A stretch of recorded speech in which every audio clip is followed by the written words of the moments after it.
Hola, ¿cómo les va? Buenas noches, bienvenidos a Entre Líneas. ¿Cómo les va? ¿Qué tal? Buenas noches. Bueno, aquí estamos arrancando un programa en el que vamos a tener mucho de economía. Vamos a hablar de un sector que promete y mucho para Río Cuarto, especialmente, como son los desarrollos Actech.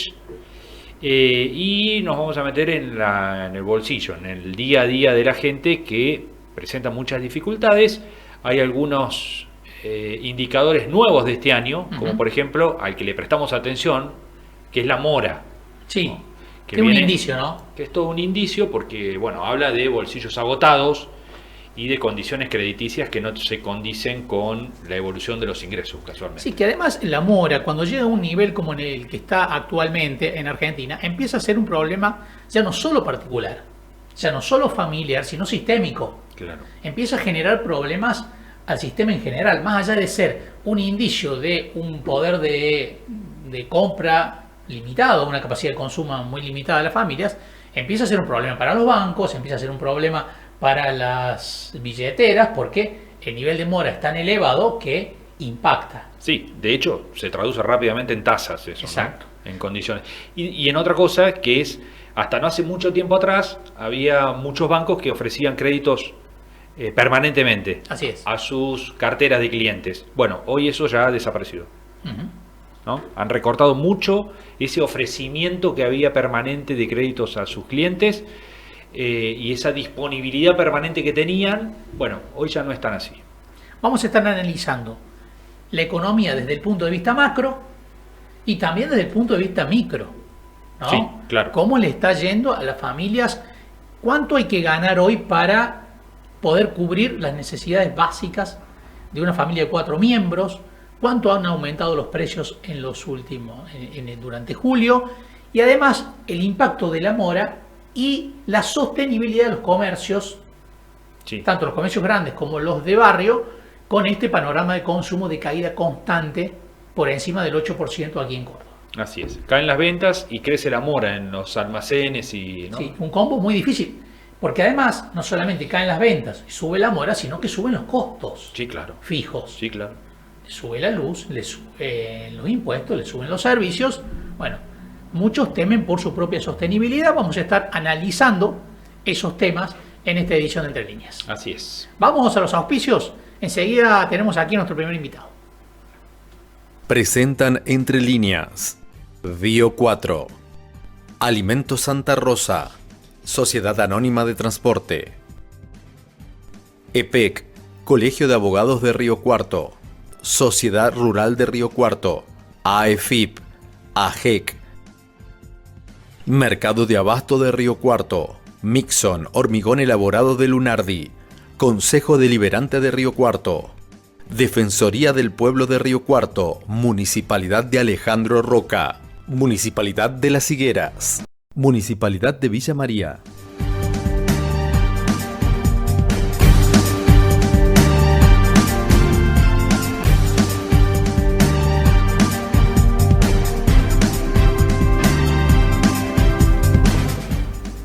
Seguimos en Entre Líneas y momento de hablar de economía. Sí. De la economía que tiene, bueno, sus distintos comportamientos. Hay sectores que la están pasando bastante mal, como venimos repasando aquí en los últimos programas. Caso concreto, la industria en general, y si queremos ir un poco más adentro, la industria metalmecánica, metalúrgica, la textil está con alguna dificultad también. Bueno, más allá de los sectores poblacionales. Más allá, ¿no? Claro. Estamos hablando de sectores de actividad. Sí. Si nos vamos más a lo general, como poder adquisitivo, poder de compra, niveles de mora, ¿no? Un indicador ese es otro tema. Un indicador, el nivel de mora que surgió este año con fuerza, ¿no? Porque hubo un crecimiento significativo del tema y algunas apreciaciones de parte del gobierno nacional en las últimas horas, de parte de Caputo y de parte del propio presidente, diciendo, bueno, por ahora nosotros en ese tema de la mora no nos vamos a meter, digamos, un tema de privados, nadie... Y de responsabilidad individual. Claro, nadie obligó a la gente a endeudarse y ahora deberá buscar la mejor forma de desendeudarse, digamos, ¿no? Bueno, vamos a hablar de todos estos temas porque tenemos al economista Diego de Quino con nosotros, ya en comunicación con el programa. Los saludamos. Diego, ¿cómo va? Hola, ¿qué tal? Buenas tardes, ¿cómo les va? Bien, muchas gracias por estar allí y por atendernos. Bueno, la primera general, ¿cómo estás viendo el panorama económico de la Argentina? Porque se discute mucho, algunos parados en los sectores que crecen y dicen, miren cómo va esto, que va muy bien, y otros remarcando, bueno, aquellos sectores que lo están pasando realmente mal, ¿no? Sí, mi percepción es la misma desde que arrancó el gobierno, ¿no? Hay como dos o tres economías juntas en Argentina. Con lo cual, si uno se ubica en el grupo claramente ganador, que son sectores que hoy están ligados al tema de energía o extractivas, la percepción es muy buena, ¿no? Uno mira indicadores de Neuquén, por ejemplo, tipo privado público, y son excepcionales, ¿no? Parece que no fuera el resto de la Argentina. Si me paro en sectores como la agroindustria, que yo creo que es un sector que está un poco al medio, ¿no?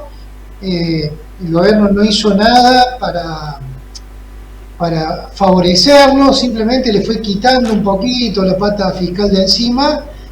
Es un sector que venía a estar muy sufrido con malas cosechas, hubo buenas cosechas, pero bueno, el tipo de cambio lo sigue castigando.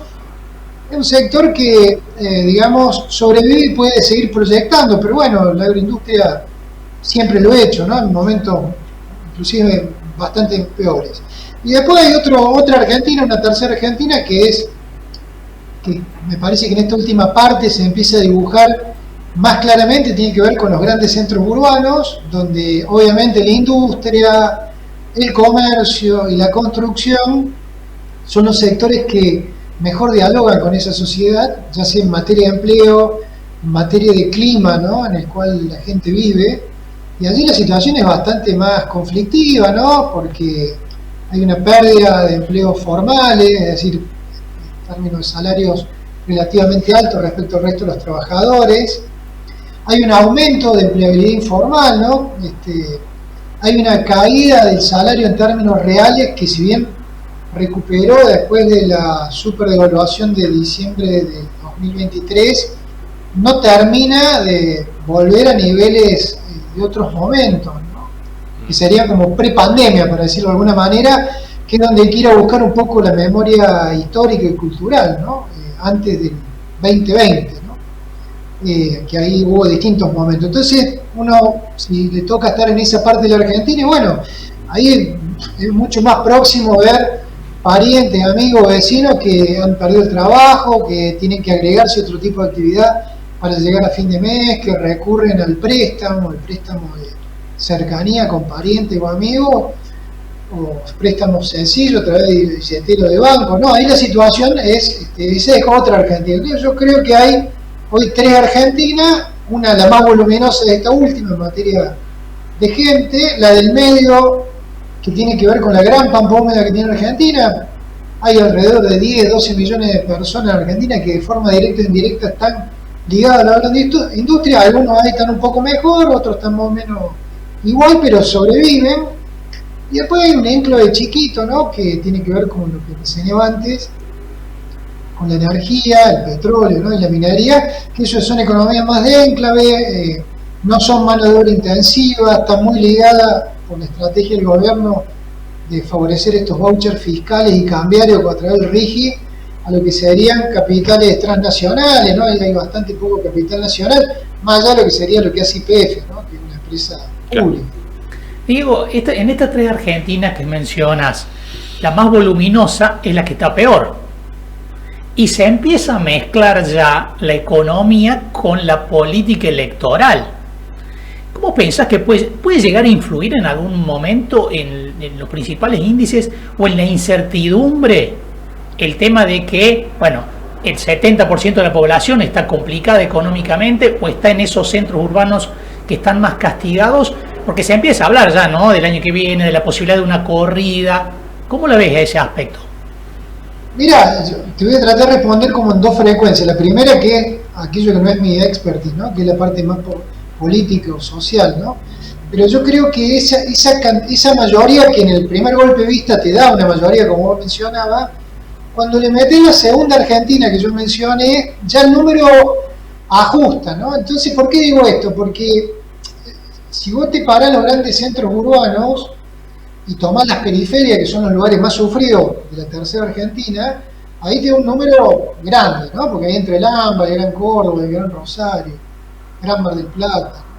Pero si vos tomás la segunda Argentina, que es la de la Pampa Húmeda, bueno, ahí te da 10, 12 millones de personas, que vos decís, bueno, ¿lo votan al gobierno con las dos manos? No creo, pero es una Argentina que tiene expectativa de que les puede pasar algo mejor, aún, ¿no? Porque imagina que le pueden quitar las retenciones, que puede haber una corrección cambiaria y eso les va a llover mejor en el bolsillo, ¿no? Entonces ahí yo creo que se produce como una especie de empate, ¿no? Ya no es tan abrumador esa mayoría de los votos, por decirlo de alguna manera. Y después, del lado, ya como economista, sí te diría que si el gobierno, este partido, que acabo de escribir, no lo empieza a dibujar mejor en materia que lo puede ganar, no sé si me explico, es decir, Sí. de que los ganadores, sumados a los que le va muy bien, van a superar a los otros, bueno, va a pasar lo que pasó, por ejemplo, creo que las declaraciones de Quintela son hoy, ¿no?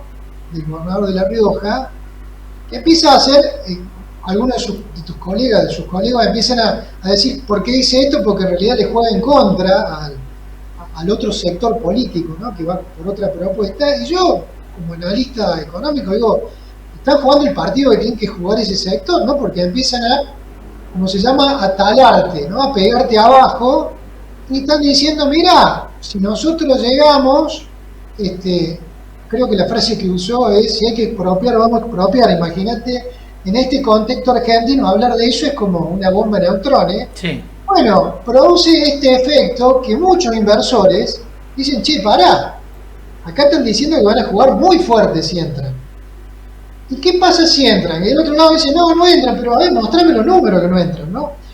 Mientras el gobierno no les muestre los números, lo que va a ocurrir, que lo pasa en los mercados, vamos a pasar de lo que se llama mirar y esperar, que es donde estamos hoy, a lo que es replegarse. Y eso sería entrar en lo que otros colegas están advirtiendo, diciendo, che, si no se ordena la política para el año que viene, muy probablemente empiece a haber ruido, ¿no? En el mercado de cambios, ruido en lo que son los mercados más líquidos, ¿no? Las acciones, la bolsa, los bonos. Eso pensá que estos tres que yo menciono, ¿no? El dólar, bueno, el mercado de cambio, acción y bono, es algo que reacciona en cuestión de minutos hoy, ¿no? O sea, es muy rápido. Bueno, después viene el resto que tiene una reacción más lenta, ¿no? No sé, atesorar cosecha, por ejemplo, y grano así, espero porque no sé qué va a pasar, ¿no?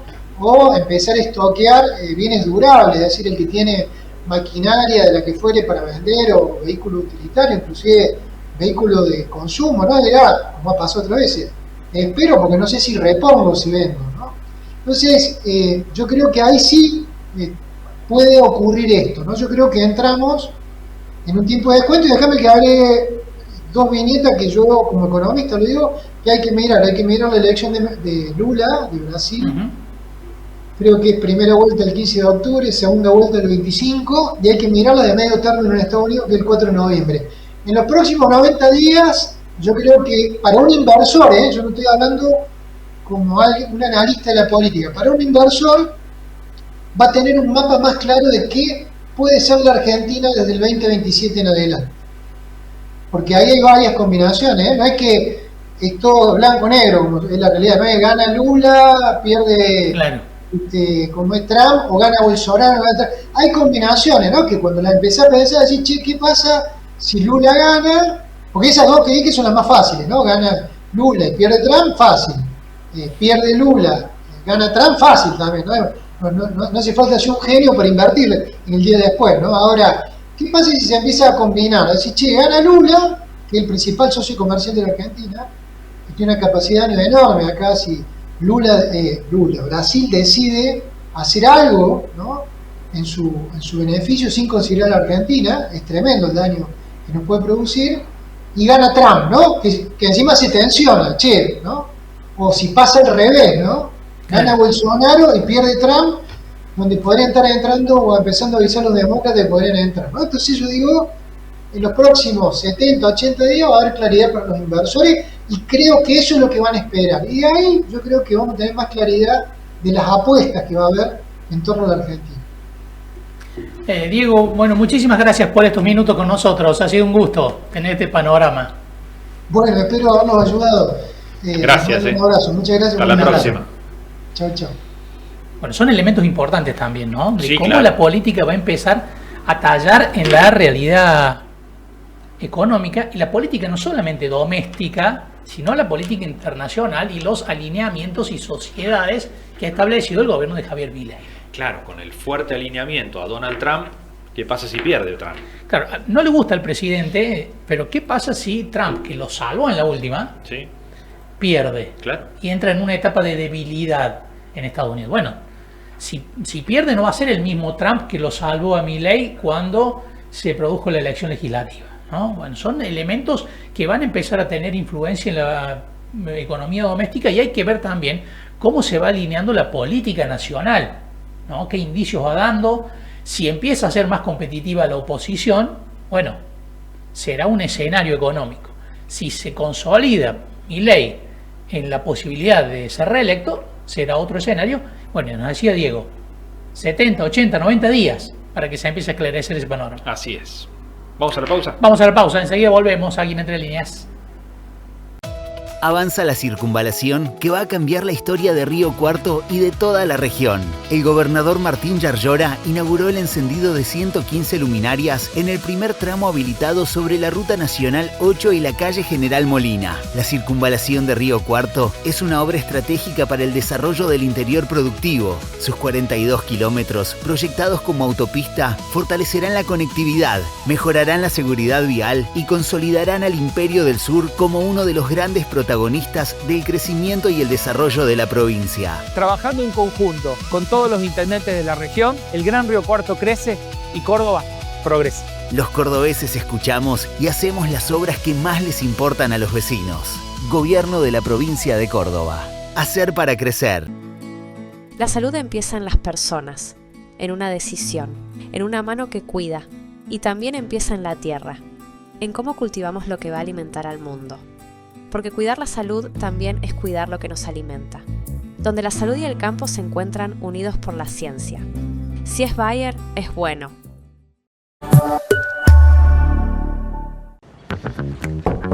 Viajar con la SAT se volvió más fácil. Te explico, subís, escaneás y viajás. Ahora podés pagar el pasaje con tu celular. Escanea el código QR con cualquier billetera virtual. Y listo, más simple, más rápido, más moderno. SAT Río Cuarto, siempre a tiempo. Y recordá, subí, escanea y viajá. Aceitera General Dehesa. Desde hace más de 70 años, una empresa comprometida con el desarrollo del país, apoyando a las generaciones del futuro.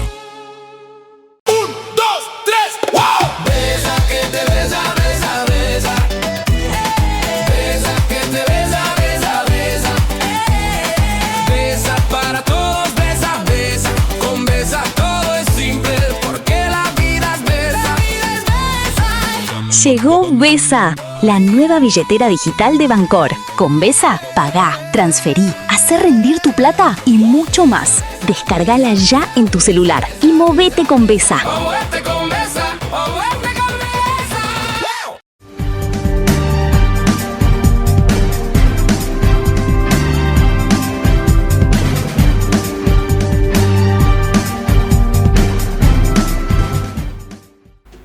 Nuevo bloque en Entre Líneas. Vamos a hablar ahora de la situación de las ventas minoristas en la provincia de Córdoba y del nivel de inflación que se dio, según el Centro de Almaceneros de la provincia de Córdoba, en el mes de julio, que terminó en el 2,05%, por lo cual, bueno, ahí si se refleja a nivel nacional, habría como una vuelta a un crecimiento muy leve del proceso inflacionario durante el mes pasado, ¿no? Sí, una medición que termina siendo siempre muy precisa con respecto después al dato oficial. Acá tenemos algunos datos: la inflación de julio del 2,05, el acumulado de este año hasta julio 19,3 y 33,8 interanual.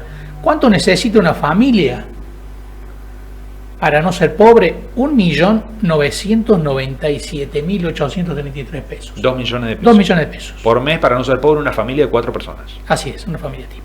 También hay datos muy interesantes con respecto a la sostenibilidad de los comercios con este nivel de ventas. Porque sigue cayendo el nivel de venta. Porque ¿no? el consumo y las ventas siguen cayendo. Claro. Comparado con el mismo mes del año pasado, que ya no era precisamente bueno. Sí. No viene siendo bueno el consumo. Bueno, vamos a hablar con Germán Romero, ¿no? ¿Qué tal, Germán? ¿Cómo estás? Marco González, un gusto en saludarlos. ¿Cómo están? Bueno, todos números preocupantes, Germán, ¿no? Por un lado, la inflación de nuevo 2,05, caída de consumo, los comercios preocupados por su propia supervivencia, ¿no? Bueno, es una alta preocupación que mantenemos de nuestra institución, obviamente, la situación de los comercios, que hace meses vienen sufriendo una caída en las ventas, hace 10 meses que tenemos este nivel interanual de una caída en volumen cercano al 8%, desde 7,4 hasta 8,7, es decir, no repunta, nada hace pensar que fuera a repuntar. Esta situación se vive ya desde fines de 2025, pero la expectativa de los comerciantes era distinta. Claro. Consideraban que el primer semestre iba a ser mejor a su criterio, sin embargo no lo fue. Hoy las puertas de la realidad lamentablemente están apurando algunos cierres, algunas ventas, algunos alquileres de comercio, porque se ha vuelto insostenible. De hecho, en este informe que hemos realizado en el mes de julio, hicimos una encuesta de los comerciantes donde da cuenta que el 32% de los comercios considera que de no mejorar el nivel de ventas, que no hay indicio de que así fuera a ser, el 32% no lo va a poder sostener más de un año. El 68% considera que sí, puede superar el año, pero digo, dentro de ese año hay quienes consideran que en 3 meses tiene que cerrar, 6 meses y demás. La situación es caótica, obviamente, que está ligado al consumo familiar, ¿no? Digo, por eso siempre queda en segundo plano la situación del comercio, porque siempre se pondera la situación, obviamente, de las familias con lo que están padeciendo. Los indicadores sociales no dan cuenta de ninguna mejora. Vos recién decían ustedes el número de lo que es la canasta básica total, casi 2 millones de pesos para no caer bajo la línea de pobreza, y esa línea, ese importe, no contempla alquiler, ¿no? Por eso claro, quienes alquilan probablemente tienen que destinar un mayor número que realmente se vuelve inviable para el nivel promedio de ingresos que tiene hoy la Argentina. Claro, que hay muchísimas familias que no llegan a ese ingreso. No, indudablemente no, por eso los indicadores sociales que habitualmente hacemos, que durante el mes de julio lo hemos ampliado, dan cuenta de eso, ¿no? Cuando decimos que un 57% de las familias no alcanza satisfactoriamente la canasta básica alimentaria, nos referimos a que no están el abanico de alimentos, aunque sea mínimo esencial, no hay fruta, pocos lácteos, poca cantidad de carne, pero este mes quisimos avanzar un poco más y de allí surge el dato más doloroso, realmente desgarrante, se puede decir, que en las familias donde habitan menores de edad, en un 27,8% de los hogares hubo niñas, niños y adolescentes que se tuvieron que privar a alguno de ellos de poder comer la cantidad necesaria o restringieron sus porciones porque el dinero no alcanza. Y cuando eso lo extrapolamos al segmento de adultos, nos encontramos con que en el 38% de los hogares, algunos de los adultos o todos tuvieron que recortar sus porciones y puntualmente recortar directamente ingestas en pos de que puedan hacerlo, puedan ingerir alimentos su hija o hijo. Digo, claro, esos son más alarmantes, más duros, que están correlacionados con esta caída del consumo, la pérdida de poder adquisitivo y sobre todo el endeudamiento de la gente. Germán, y la expectativa está hacia adelante, que cada vez parece que hay más que coinciden en que no hay mucho sustento de que vaya a cambiar esto. ¿Por qué crees que se está dando esto? ¿Están viendo que el bolsillo de la gente no va a mejorar? No, indudablemente no, porque cada mes, digo, por más que la inflación parezca poca, que no la es cuando un 33,8% de inflación acumulada, las paritarias siempre por debajo de ese porcentual, claro, mensual. Claro, que la baja de la inflación por sí misma no mejora el poder adquisitivo, porque si los sueldos suben el 1% y la inflación es el 2%, pierde el sueldo. Pierde, pero a pesar de, digo, además de hecho hay una realidad, nosotros la hemos visto, la venimos viendo y lo hemos plasmado ahora. Los alimentos subieron casi más de un 37% en el último año, superando la inflación. Es decir, la inflación pega más en los bienes esenciales, donde mucha cantidad de familias, y sobre todo los estratos medios y más vulnerables, destinan una mayor cantidad de dinero. Es decir, que para ese sector poblacional la inflación es mayor. Digo, se siente más, se percibe más allá que se está trabajando con encuesta nacional de gastos de los hogares 2004-2005, pero la realidad es que la inflación es mayor. Ahora tampoco indudablemente sirve si tuviéramos una inflación del 10% a costa de una caída abrupta del consumo. El consumo interno, sobre todo a nivel de comerciantes de comercio minorista, realmente está paralizado. Realmente está paralizado, se compra lo justo, necesario, básico. Clientes incluso, no solo que no se ha perdido clientes, sino que hay mayor caudal de clientes, porque obviamente quienes iban a una gran superficie hoy se vuelca a la compra diaria, pero obviamente que todos esos clientes y clientas compran menos porque no le alcanza el dinero. Germán, vos tocaste un tema, dijiste la mora de las familias, la deuda que está acumulando, que generó incluso comentarios de Caputo y del propio presidente de la Nación. Esto que dijeron, lo que dijo el presidente diciendo, bueno, que se hagan responsables, la gente tiene que gastar hasta donde le da el bolsillo, ¿pensás que forma parte de un desconocimiento de la realidad diaria de las familias? Uno ve el relevamiento que hacen ustedes, las familias se están endeudando para comer, no es para darse un lujo, ¿no? Creo sinceramente que no hay desconocimiento, digo, indudablemente el Ejecutivo no puede tener funcionarios, menos comenzando por el presidente, por un desconocimiento. Creo que es puntualmente negacionismo. Yo le escuchaba al presidente anoche que decía que nadie le puso una pistola en la cabeza a la gente para que se endeude, y yo le diría al presidente claramente que muchas veces cuando un padre o una madre no tiene para darle de comer a sus hijos, digo, figurativamente es un zumo en la cabeza, ¿no? Como acostumbramos a decir los argentinos. Claro, la pistola en la cabeza es cuando dan las 12 del mediodía. Sí. Claro, Marco, digo, ciertamente nosotros estamos culminando en la 4ª edición del nivel de endeudamiento de las familias argentinas, un estudio que hemos realizado durante julio en todas las provincias, las 23 más Cava, y nos arroja el global el mismo resultado, 90%, ya lo vamos a tener por la semana próxima, Dios mediante, 90% de las familias tienen deuda en Argentina.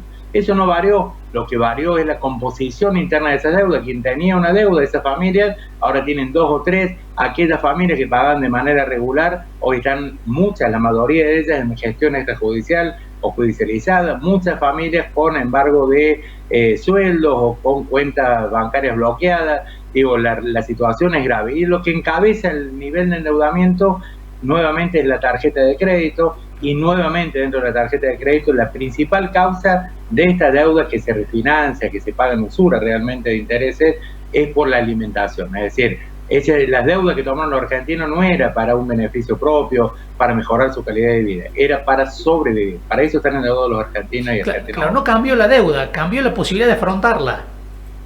Cambió la posibilidad de afrontarla, claro. Y que de los ingresos, eso que hablamos recién, que a duras penas pueden llegar quizás algunas familias con 2 ingresos a cubrir el monto de la canasta básica total, hay un gran porcentaje que se tiene que destinar al pago de deuda, más allá de los servicios, del alimento, del alquiler y demás.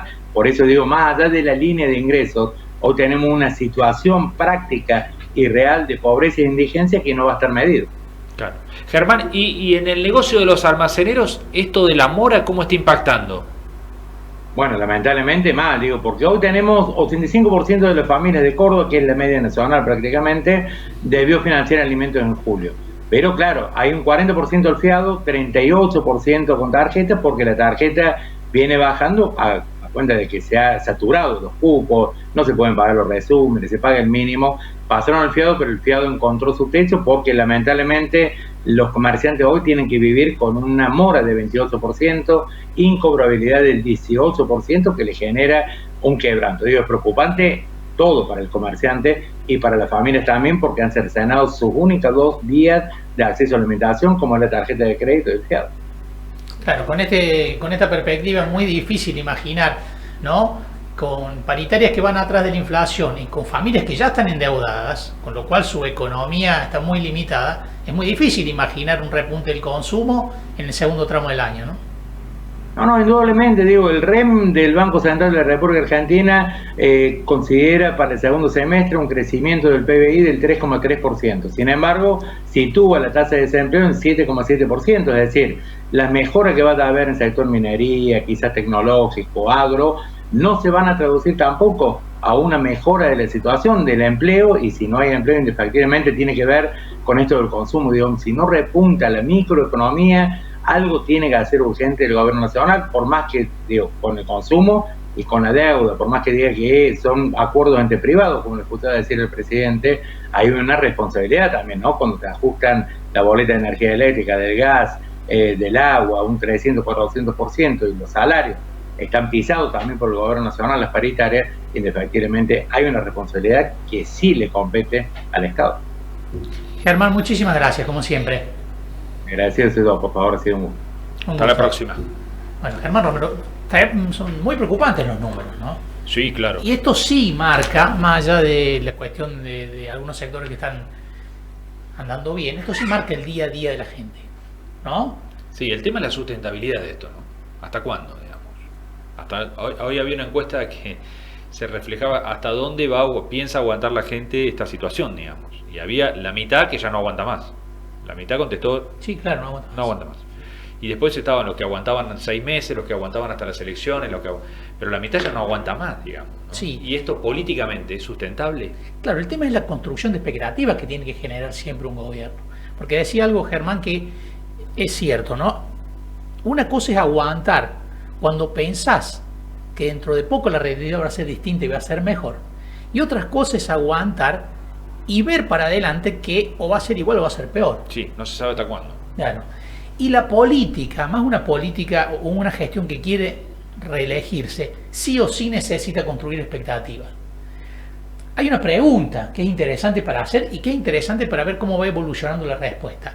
Un gobierno con estos índices, normalmente, ¿es reelecto? ¿Puede ser reelecto? Claro. ¿Qué pasó en las últimas veces que claro, ocurrió? ¿Qué pasó en las últimas veces que ocurrió? Bueno, ahí será el gobierno el que tendrá o no la capacidad de decir, bueno, estaremos mal, pero hacia adelante la expectativa debe ser esta, y generarle credibilidad a esa construcción de expectativa, o será la oposición, si es que tiene la capacidad de construir una contraexpectativa, de decir, bueno, esto ya no da para más, nosotros ofrecemos esto que puede ser mejor. En ese juego va a estar la definición el año que viene, si bien falta muchísimo. Sí, pero si esto no mejora... Ya hay indicios de que empieza a acomodarse esto, ¿no? Claro, si el día a día de la familia no mejora, si el 85% se endeuda para comer, bueno, eso tiene correlato y tiene consecuencias en la política electoral. Habrá que ir viendo si el gobierno tiene la capacidad de construir un relato que genere una expectativa positiva, o si es la oposición la que puede capitalizar esa situación de la economía que hoy es negativa. Así es. Bueno, ¿nos vamos a una pausa? Vamos. Enseguida volvemos aquí en Entre Líneas. En Río Cuarto, el gobernador Martín Yarlora inauguró la remodelación integral del Centro de Salud Municipal, una obra que puso en valor más de 2.000 metros cuadrados. Los trabajos incluyeron la refuncionalización de consultorios y áreas de atención, instalaciones sanitarias y eléctricas, climatización y nuevo equipamiento médico, preservando al mismo tiempo el valor patrimonial del edificio. Nos habíamos comprometido con todos los vecinos de Río Cuarto de que íbamos a terminar esta obra. Y es una obra, como verán, que ha quedado hermosa, que ha quedado de primer nivel. Y sé que esta obra lo más lindo es que cuando la gente venga va a tener una atención de calidad en un lugar también con todas las condiciones que se merecen. Esta inversión amplía la capacidad de atención, mejora la calidad de los servicios y consolida la institución como el principal centro de atención primaria de salud de la ciudad. Los cordobeses escuchamos y hacemos. Gobierno de la provincia de Córdoba. Hacer para crecer.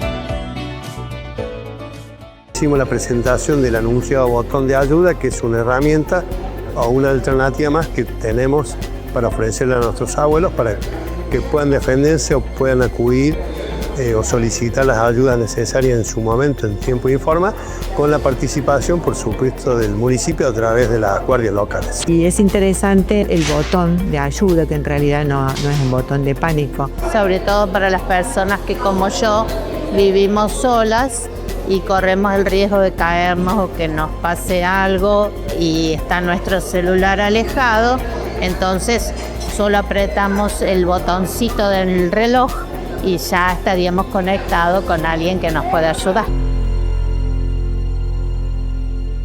El agro ya no entra en un campo, pero el futuro se construye en red. Nace una nueva edición de AgTech Week. 12 y 13 de agosto, Polo Científico Río Cuarto. Inscripciones e info en clusteragtech.com.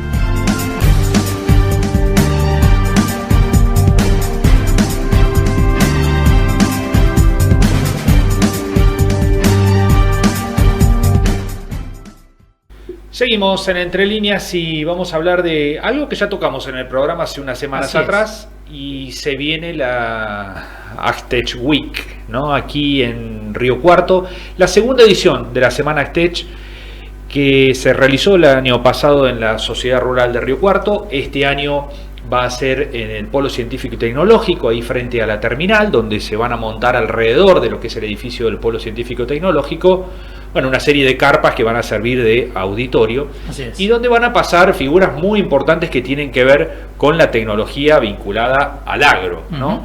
Y Río Cuarto tiene en este mundo, bueno, un potencial realmente muy significativo, y que desde el clúster AgTech, que se conformó hace un tiempo ya aquí en la ciudad, bueno, intentan impulsar y potenciar aún más. Vamos a hablar sobre el evento que se viene miércoles y jueves de la semana que viene, 12 y 13 de agosto, con uno de los directores del clúster, que es Federico Boeller, quien gentilmente ya está en comunicación con el programa, y lo saludamos. Federico, ¿cómo va? ¿Qué tal, Gonzalo, Marcos? Mucho gusto, muchas gracias. Igualmente. Bueno, muchas gracias. Gracias por estar allí. Bueno, ¿qué expectativas tienen para la semana que viene? Ya estamos a poquitos días de la segunda edición de esta Semana AgTech, ¿no? Bueno, las expectativas son las mejores. Realmente, como segunda Semana AgTech, este evento anual que hacemos con el clúster, el año pasado era todo un desafío. Este año ya es una realidad que se va consolidando. Y realmente los oradores que vienen, los speakers que vienen son extraordinarios, así que vale la pena ir. Federico, el cambio de lugar no es casual, ¿no? Tiene que ver con una nueva concepción de acercarlo más, ¿no? a la discusión, al debate, al análisis, a la gente, al ciudadano común, ¿no? Sin dudas, es parte del propósito de este año. Así como el año pasado fue en la rural, que es digamos, nuestro referente histórico regional en cuanto al agro. Este año llevarlo el evento hacia el centro de la ciudad es una discusión que tuvimos internamente, y realmente terminó saliendo muy favorable, con muy buena recepción por parte de las entidades municipales y también el resto de las personas de la comunidad. Así bueno, va a ser un gusto poder integrar el agro con tecnología y también junto con la ciudad. Bueno, Federico, para aquellos que no están muy al tanto de este tema, contales de qué se trata este mundo AgTech. Bueno, el mundo AgTech en realidad es una consecuencia de las grandes fortalezas que nosotros, y creo que toda la comunidad, ve en la zona, en la agricultura, y unirlo junto a la tecnología también es darle una visión de futuro y eficiencia a este agro, ¿no? Y respaldarnos esas grandes fortalezas, pensando en el presente y en el futuro, para instalar Río Cuarto como una capital AgTech mundial, y así se pueden instalar más empresas en la zona, generar más trabajo, y así mejor y más desarrollo para todo el mundo. Esto que decís vos de la tecnología, Federico, ¿están las inversiones en marcha que se necesita o falta mucho desarrollo todavía? No, bueno, producto de la globalización, que ya está hace más de 20 y pico de años, la tecnología, el internet, realmente la tecnología se ha acercado muchísimo. Hoy, a través de la participación del clúster, he conocido más de 4 empresas tecnológicas que hoy exportan conocimiento al mundo. Así que realmente empresas tecnológicas se pueden instalar en cualquier lugar del mundo, y hoy en Río Cuarto tenemos una gran calidad de vida para ofrecer a esos recursos humanos, esos equipos técnicos se instalen. con muy buenas universidades, con buena calidad de vida, con la Sierra de Córdoba cerca para tener los tiempos de ocio, con naturaleza, con verde cerca. Así que creemos que somos un gran lugar a nivel mundial para instalar empresas, ¿no? También la seguridad es muy buena. Bueno, así que creo que estamos en unas condiciones inmejorables para que vengan empresas nuevas. Bien. Siempre hablan desde el principio de la conformación del clúster, mencionaron la intención de crear en Río Cuarto una capital AgTech. ¿Cómo va ese proceso? Bueno, creo que vamos muy bien. Ya hace 2 años que nos estamos reuniendo con más de 80 empresas, más de 20 instituciones entre universidades, la municipalidad, el gobierno de Córdoba. Creo una gran fortaleza que es no somos un clúster sectorial, sino que somos intersectorial, inclusive trabajando público y privados unidos para el bien común, ¿no? Y el primer año inclusive estuvimos asesorándonos con una consultora internacional que es Price, que nos ayudó a trazar un programa y un master plan hacia 2030, donde tomamos los ejemplos de otros clústeres internacionales, como puede ser el de Piracicaba en Brasil, referente en el sector, como es Saint Louis en Estados Unidos, y también el clúster de AgTech en Israel. Y bueno, ahí veíamos sus historias, sus fortalezas, sus debilidades, y realmente en cuanto a la fortaleza nosotros podemos tener muy parecidas. Ellos ya tienen más historia, más estructura, más financiación asignada, pero creemos que vamos en muy buen camino. ¿Y con qué nos vamos a encontrar la semana que viene? Ahí en el Polo Científico Tecnológico, quienes vayamos a ver. Bueno, nos vamos a encontrar con un espacio que no va a ser una conferencia común. Y sugerimos tomarlo como tal. Por ahí cada emprendedor, cada empresario está quizás metido en el día a día, atajando penales, como le decimos, y por ahí las urgencias no tapan lo importante. Y muchas veces es bueno hacer una analogía con el deporte, parar la pelota, juntarse con otras personas dentro de la comunidad para intercambiar opiniones, poner respuestas en común, y gracias a los disparadores que nos van a dar, no los speakers ni oradores, sino los inspiradores que vamos a tener, nos van a generar lindas reflexiones para llevar adelante, y después cada uno vuelva a su vida, a su empresa, a tratar de ir mejorando cada día. Federico, muchísimas gracias por este diálogo. Nos vamos a encontrar la semana que viene allí en el Polo Científico Tecnológico, ¿no? Bien al frente de la terminal. Así es. Bueno, muchas gracias a ustedes por la difusión, es fundamental, porque este trabajo de instalar a Río Cuarto como una capital AgTech mundial, sin duda lo hacemos entre todos. Así que muchas gracias a ustedes también por el tiempo. Gracias. Gracias, Federico. Bueno, falta poquito ya. Falta poquito, efectivamente, una semana prácticamente, para que se dé la segunda edición de esta Semana AgTech de Río Cuarto. Bueno, un impulso que empezó a tomar forma hace un tiempo por parte de algunos sectores empresarios que sumaron a la academia, que sumaron a los sectores públicos. Bueno, y hoy han armado un entramado muy interesante entre empresas, universidades, municipio, provincia, que están interactuando y tratando de construir este objetivo de crear en Río Cuarto una capital mundial AgTech, ¿no? Ni más ni menos. Más ni menos. Nos vamos a una pausa, enseguida regresamos aquí en Entre Líneas. Las Higueras, cada día más linda.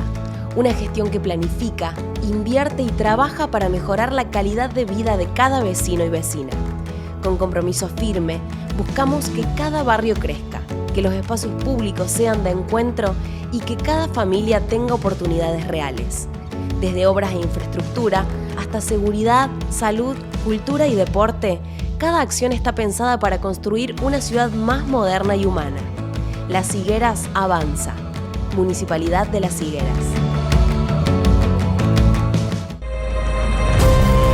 En Villa María seguimos creciendo, fortaleciendo la producción, generando empleo y oportunidades, más inversión, más trabajo, más futuro. Municipalidad de Villa María. Transformamos materia prima en origen, entregando hoy la energía y alimentos del futuro. Bio 4 Argentina. sembrando innovación y desarrollo local.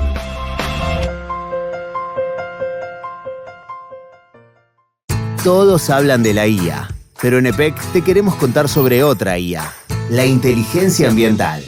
Cuando el caloventor está al máximo, hay filtraciones en las aberturas, o el aire acondicionado en modo calor está a más de 20 grados, tu consumo se dispara. Con pequeños cambios, cuidas el planeta y ahorras energía sin perder confort. Este invierno, activa tu inteligencia ambiental. EPEC, la energía de Córdoba. El Mercado de Abasto de Río Cuarto te recomienda frutas y hortalizas para mejorar tu salud. Consumí productos de estación. Comprar a tu verdulero de confianza. El mercado garantiza calidad y sanidad controlada. Mercado de Abasto de Río Cuarto, Sociedad Anónima, sponsor oficial de la salud de la familia en la verdulería de tu barrio.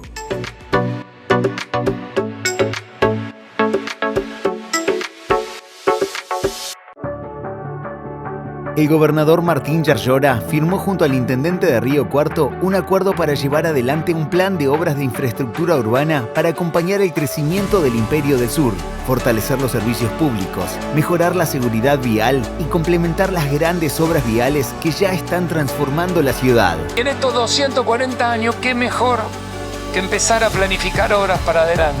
Y se necesitan hacer más obras.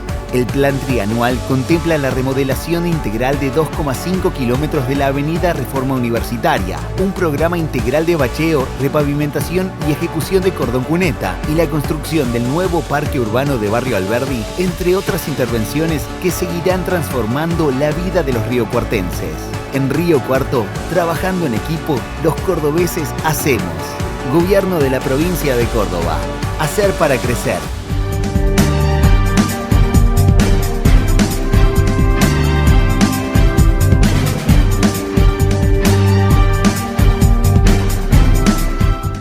Continuamos en Entre Líneas y momento de meternos en la situación de los municipios, que siempre nos interesa ir a ocultar a ver qué pasa, ¿no? Sí, porque son la primera trinchera.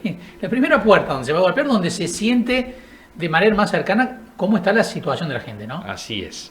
Bueno, en este caso nos vamos a ir al municipio de Alejandro Roca, a hablar con su intendente, con Aldo Echeverri. Sí, hablamos con Aldo Echeverri porque es un municipio que tiene una particularidad, ¿no? Que tiene mucho movimiento productivo. Sí, tiene pleno empleo. Claro, porque tiene empresas importantes que en algunos aspectos lo salvan de la situación general que viven otros municipios, pero por el otro lado, lo hablábamos con Echeverri, está padeciendo también la restricción de recursos y la imposibilidad de que lleguen fondos nacionales para programas que históricamente llegaron a los pueblos y a las localidades. Así es. Por un lado hablamos con Echeverri de una obra muy importante que se está haciendo, que es el tránsito pesado, la derivación del tránsito pesado por fuera del ámbito específicamente urbano de Alejandro Roca, una obra de 5.000 millones de pesos, que tiene una particularidad financiada mitad por el Estado, mitad por empresas privadas. Sí, que están radicadas allí y que necesitan justamente esa infraestructura para poder operar más fluidamente. Así es. Y en una segunda instancia hablamos con Echeverri de, bueno, cómo están los municipios, cómo está particularmente su municipio, y habla de que hoy ni siquiera le contestan el teléfono a los intendentes cuando llaman al gobierno nacional por algún trámite. Ya ni lo intentan. Pero además tienen un problema adicional, que es la deuda que en algunos casos, como en el caso específico de Alejandro Roca, tiene, por ejemplo, el PAMI por servicios de salud que le prestan los municipios y el PAMI no se los paga. Así es. Tiene una deuda de 9 meses. Sí. El PAMI con el municipio de Alejandro Roca. Vamos a escuchar lo que nos cuenta el intendente Aldo Echeverri. En realidad la historia del tránsito pesado arranca por el año 2012. Empezamos a proyectar desviar el tránsito porque nos atraviesa la localidad. Antes de entregar mi gestión en el 2019, mira el tiempo que pasó, ya estaba todo licitado para hacer los 2,5 kilómetros de tránsito pesado. Cuando llegué en la gestión mía, se estaba terminando, tuve que hacer unas gestiones que era a través de un crédito internacional, pero bueno, mi ley no mandaba los fondos, pero la provincia terminó poniendo importantes fondos para terminar ese tramo. Y después quedaban 2 kilómetros más para llegar hasta la parte agroindustrial, por así decirlo. y empezamos a gestionar esos 2 kilómetros. Anduvimos por distintos ministerios, que el Ministerio de Obras, el Ministerio en Vialidad, y bueno, después se definió que a través del proyecto del Consorcio Único que maneja el Ministerio de Bioagroindustria, se generaron los fondos para hacer estos 2 kilómetros, una obra de un costo aproximado de 5.000 millones de pesos, y la obra se empezó a ejecutar con un plazo que sería junio del año que viene para terminar. Pero bueno, vino tan bien y sorprendentemente para uno que tiene muchos años en la función pública y conoce de obra, vino muy rápido. Tal es así que ya en octubre, más tarde a mediados de octubre, ya estaría habilitado el tránsito pesado y listo para inaugurar. Entonces a mí primero me sorprende la calidad de la obra, cómo ha venido trabajando la empresa constructora, la relación con la provincia. Hay que acordar que esta obra la paga la mitad de la provincia y la otra mitad pagan ProMaíz y AGD, que son las empresas que tienen su desarrollo en ese sector.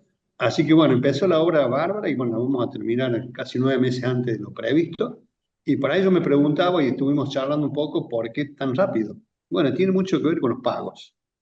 Estuvimos reunidos con un inspector del Ministerio de Industria que está en la obra y me dice que ellos están adelantados 15 días respecto a lo que estaba proyectado del desembolso de los dineros de acuerdo a las etapas y a las certificaciones de obra. Así que algo sorprendentemente para bien y que en la práctica es así. Así que estamos muy contentos, muy agradecidos. Lo que trabajan las empresas con los vecinos para que no les sea una molestia, cómo le buscan la vuelta. La verdad que a mí que me gusta la gestión y me gusta esta cuestión práctica, rápida, de ser eficiente, es algo muy satisfactorio, ¿no? Intendente, ¿y qué relevancia tiene esto? Porque hay grandes empresas que mueven mucha carga ahí en Alejandro Roca, ¿no? Mira, te voy a dar dos o tres datitos para que tengan ustedes dimensión de la importancia de hacer un tráfico pesado. Primero, por una cuestión de seguridad. El tránsito pesado pasa por las afueras de la localidad, así que ya solucionamos ese tema de la seguridad de los vecinos. Además, en Alejandro hay más de 400 camiones inscriptos. En Alejandro solamente. En época de campaña por día, ingresen y salen, porque no es que son de paso, ingresen y salen, o vacíos, o vienen a buscar la producción, 600 camiones. Así que te imaginas la importancia que tiene hacer un tráfico pesado, pero además de calidad, porque no es asfalto común, es todo hormigón. Es todo hormigón. Y eso es importante porque te garantiza una duración máxima, un menor mantenimiento a través de los años. Y uno de los grandes problemas que teníamos era el camión que transporta los combustibles, porque esos camiones son todos de aluminio. Entonces, al no tener los caminos en condiciones, se rompían muchísimo, se partían.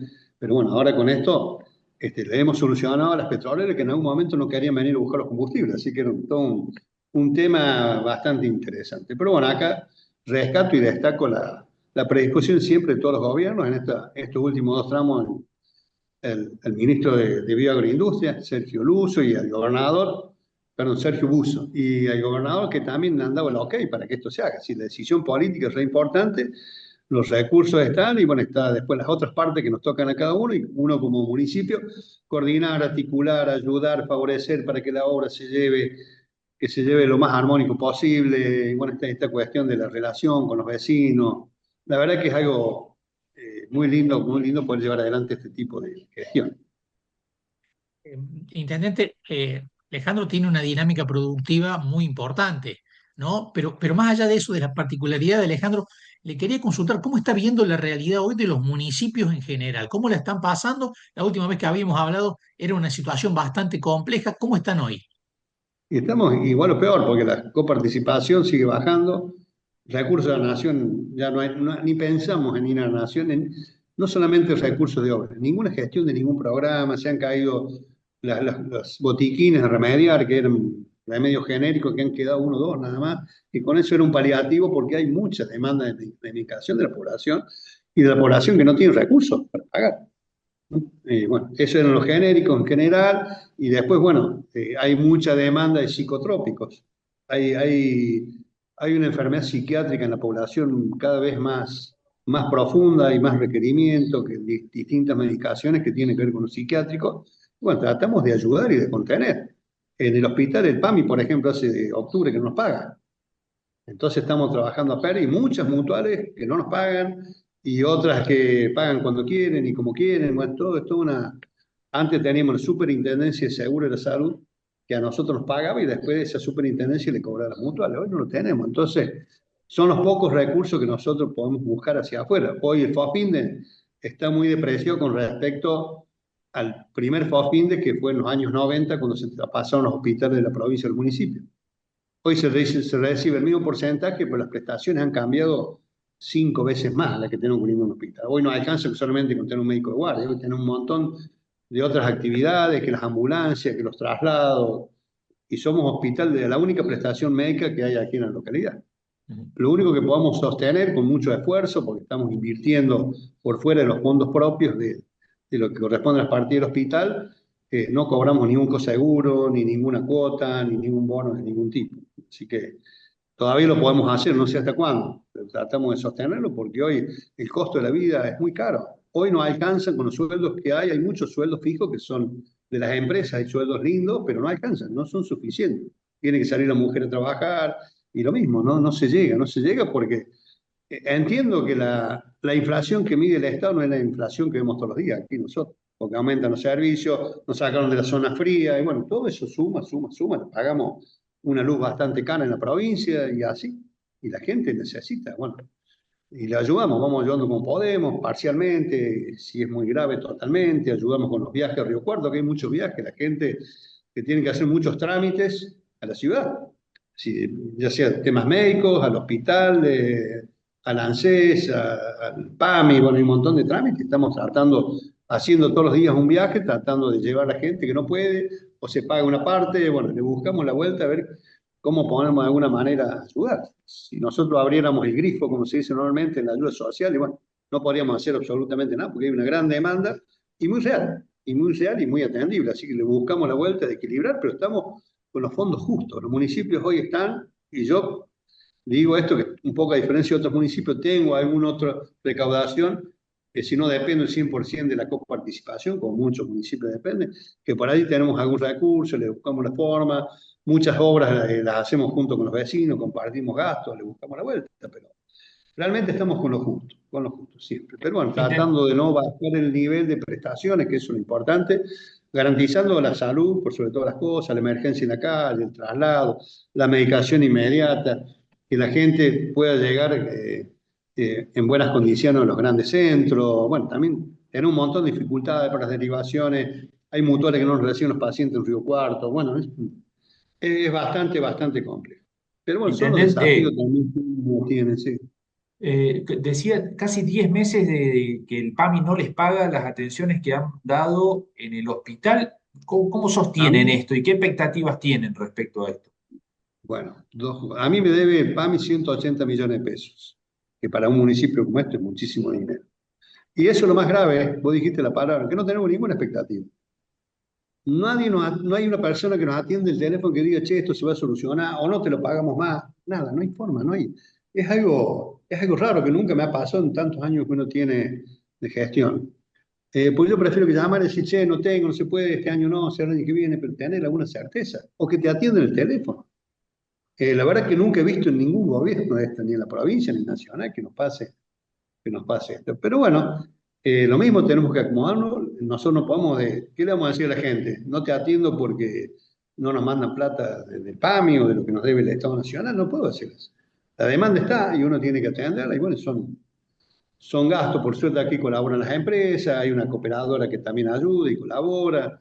Algunos servicios mínimos los cobramos, como son radiografía o algún otro estudio, como para cubrir los costos, no mucho más que eso, pero acá hace falta especialistas.